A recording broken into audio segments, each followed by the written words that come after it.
Hello everyone. इस video में हम सॉल्व करेंगे बीआरएस का क्वेश्चन। मेरा ये सजेशन है कि पहले आप पूरा वीडियो देख ले और कंसेप्ट को समझ ले, उसके बाद वीडियो को रिप्ले करके आप साथ साथ में सॉल्व कर सकते हैं। तो चलिए शुरू करते हैं बीआरएस का क्वेश्चन।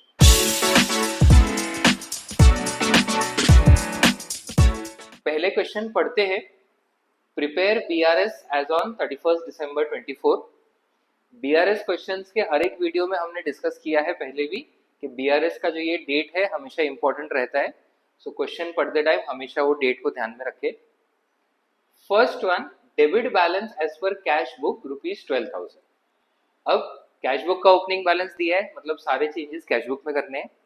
और कैश बुक का डेबिट बैलेंस पॉजिटिव बैलेंस होता है, because debit side of cash book होता है receipt. So debit balance as per cash book amount दिया है 12,000। Next, cheque issued ₹15,000 out of which 7,700 were not presented.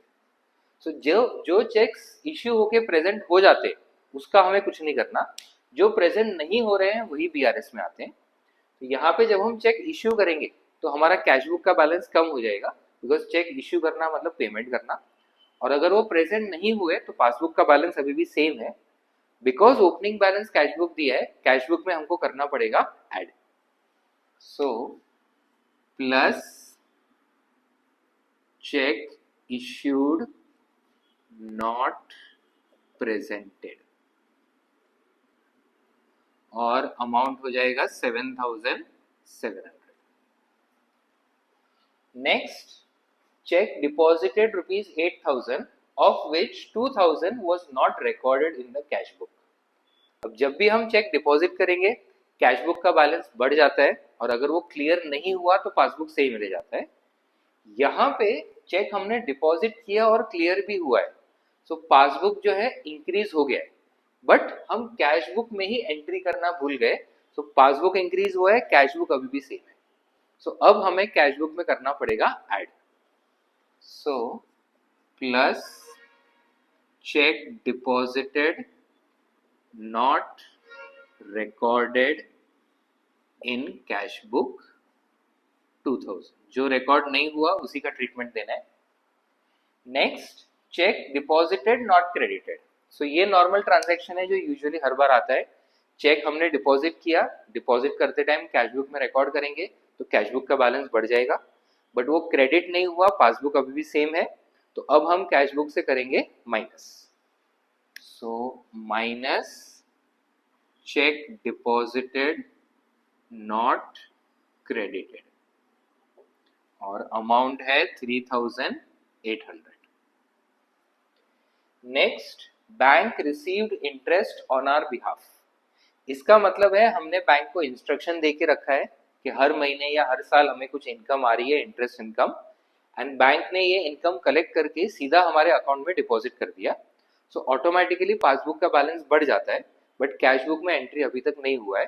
सो अब हम कैश बुक में कर देंगे add. So plus interest collected by bank.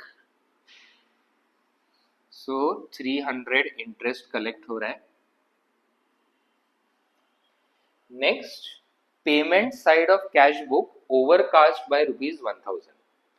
अब ओवरकास्ट का मतलब होता है हमने ज्यादा लिख दिया है, एंड कैश बुक में अगर पेमेंट साइड में एंट्री ज्यादा लिख दोगे, अगर पेमेंट्स बढ़ जाएंगे तो ऑटोमेटिकली कैश बुक का बैलेंस जो है वो कम हो जाएगा। तो यहाँ पे कैश बुक जो है वो रिड्यूस हो गया है, पासबुक अभी भी सेम है, तो इसको करना है add. So plus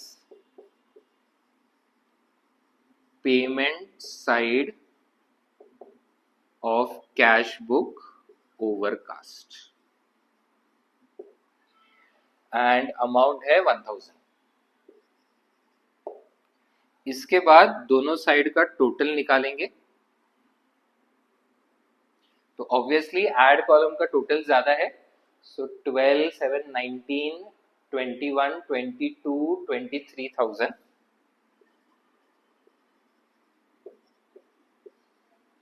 and minus 3,800, तो बैलेंस बचता है 19,200।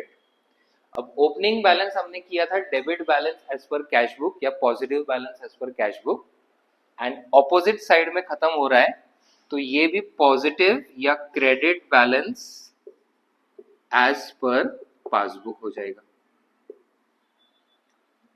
सो ये हमारा सॉल्व हुआ बीआरएस का एक क्वेश्चन। अकाउंट्स के अलग अलग टॉपिक से रिलेटेड ऐसे वीडियोस हम लाते रहेंगे, तो चैनल को फॉलो करें और हर अपडेट के साथ जुड़े रहे। मिलते हैं अगले वीडियो में, तब तक पढ़ते रहें।